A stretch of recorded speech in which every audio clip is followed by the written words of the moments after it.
Bonjour et bienvenue à cet autre numéro de Solo Baba SME. Je suis très heureux de vous retrouver aujourd'hui pour cette thématique qui va porter sur les 3 ingrédients, oui, les 3 ingrédients de la réussite. Mais avant de développer la thématique du jour, je voudrais vous remercier pour votre fidélité à cette chaîne. Vous inviter à vous abonner si ce n'est déjà fait, parce qu'ainsi vous encouragez la chaîne et vous permettez à plus de personnes à travers l'algorithme, n'est-ce pas, de Facebook, l'algorithme de YouTube, vous permettez donc à plus de personnes de pouvoir au fil du temps, elles aussi, savourer les différents numéros de cette chaîne. Un dernier mot avant de commencer, merci de partager cette vidéo une fois que vous l'aurez regardée.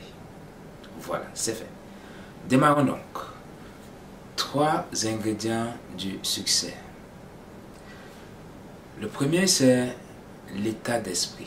Votre état d'esprit, notre état d'esprit. Vous êtes peut-être au courant des travaux célèbres de l'auteure américaine Carol Dweck sur les états d'esprit. Selon sa recherche, il n'y en a que 2. L'état d'esprit fixe et l'état d'esprit de développement. Qu'est-ce que c'est? Selon Madame Dweck, les personnes à l'état d'esprit fixe ont peur de se donner des défis, ont une aversion pour le risque, acceptent mal les critiques qu'on peut leur faire, etc., etc. À l'opposé, les personnes à l'état d'esprit de développement savent prendre des risques. Évidemment, des risques calculés. Embrassent les critiques. Acceptent l'erreur comme source d'apprentissage. Et ont le regard non pas tourné vers le passé, mais tourné vers l'avenir. Voilà les grandes lignes des 2 états d'esprit.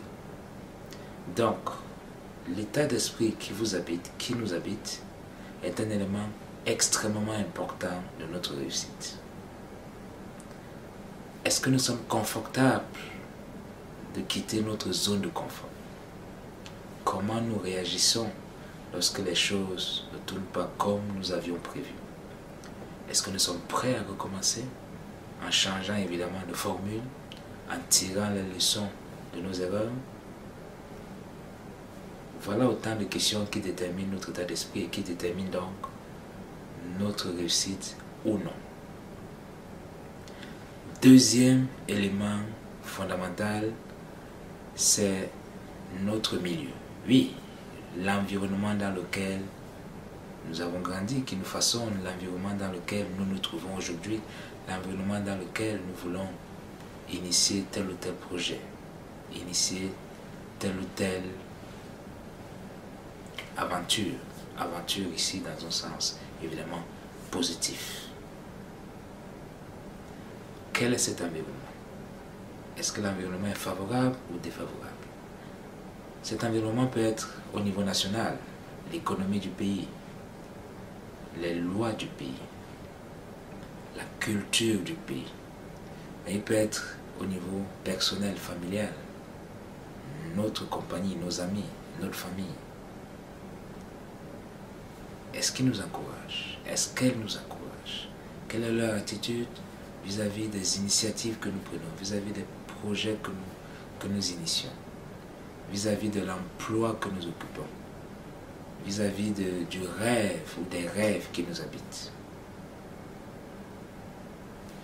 3e ingrédient incontournable, c'est celui du temps. Oui, le temps. Tout se fait à travers le temps. Le temps aussi nous apprend la patience. Le temps nous apprend la persévérance. Et le temps nous montre la direction. Nous fait comprendre que c'est seulement en travaillant que finalement on arrive au résultat escompté. Donc, 3 ingrédients pour réussir. Le premier, nous l'avons vu, c'est notre état d'esprit. Avons-nous un état d'esprit fixe ou de développement? Le deuxième, c'est notre environnement, notre milieu.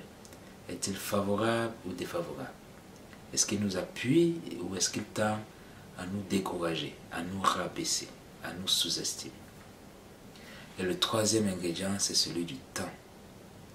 Tout vient à point nommé pour qui sait attendre, dit le dicton, vous le connaissez sans doute. Le temps qui nous enseigne la patience, qui nous enseigne la persévérance, qui nous enseigne le travail, qui nous enseigne le courage.